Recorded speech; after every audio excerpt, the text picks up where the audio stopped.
باللہ من الشیطان الرجیم بسم اللہ الرحمن الرحیم۔ مسجد اقصی، جس کو عربی میں المسجد الاقصی کہا جاتا ہے، اسلامی تاریخ کے بہت اہم مقامات میں سے ایک ہے۔ یہ مسجد قدس کے شہر میں واقع ہے جو فلسطینی خطے میں ہے۔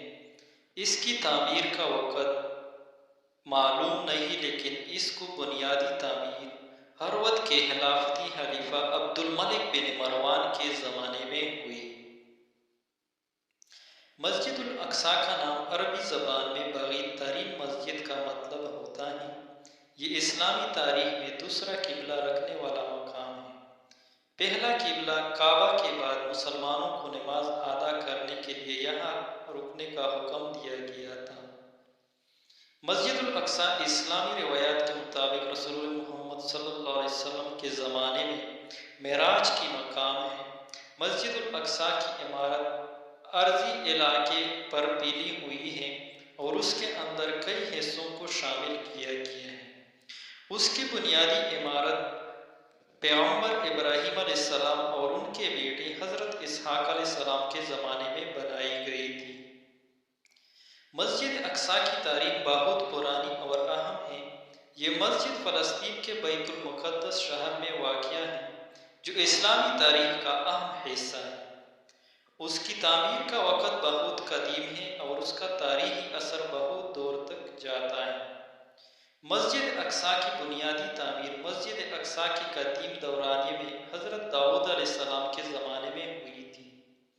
حضرت داؤد علیہ السلام اور ان کے بیٹے حضرت سلیمان علیہ السلام کے حکومت کے دور میں مسجد اقصی کی بنیادی عمارت پر شروع ہوئی۔ اس کی تعمیر میں مختلف بنیادی عمارتیں شامل تھیں، جن میں منبر، حجرہ نماز اور بہت سی دیگر حصوں کو شامل کیا گیا تھا۔ مسجد اقصی کی عمارت میں گزرے وقت کے دوران مختلف تعمیرات اور تجدید کا کام کیا گیا۔ ایک مشہور تعمیری دور مسلمانی خلافت کے حکمران عبد الملک بن مروان کے زمانے میں تھا۔ اس دورانیے میں مسجد الاقصی کی عمارت کو بہت بڑھایا گیا اور اسے مزید خوبصورت بنایا گیا۔ تعمیری کاموں میں مسجدوں کی چھتوں کو نئے سنگوں سے چھانا گیا، عمارتیں پھیلائی گئی اور ان کو خوبصورت مسمے دی گئے۔ مسجد الاقصی کی تاریخ میں یہودیوں کا بھی اہم کردار رہا ہے۔ مسجد اقصی پر یہودیوں کی قربانی کے اعمال بھی نہایت اہم ہیں۔ بعض یہودی طائفوں کو مسجد الاقصی پر اپنی عبادتوں کو پورا کرنے کا مقام تصور کیا جاتا ہے۔ یہودی تاریخ کے دوران مسجد اقصی پر تعمیری تبدیلیاں بھی کی گئی ہیں۔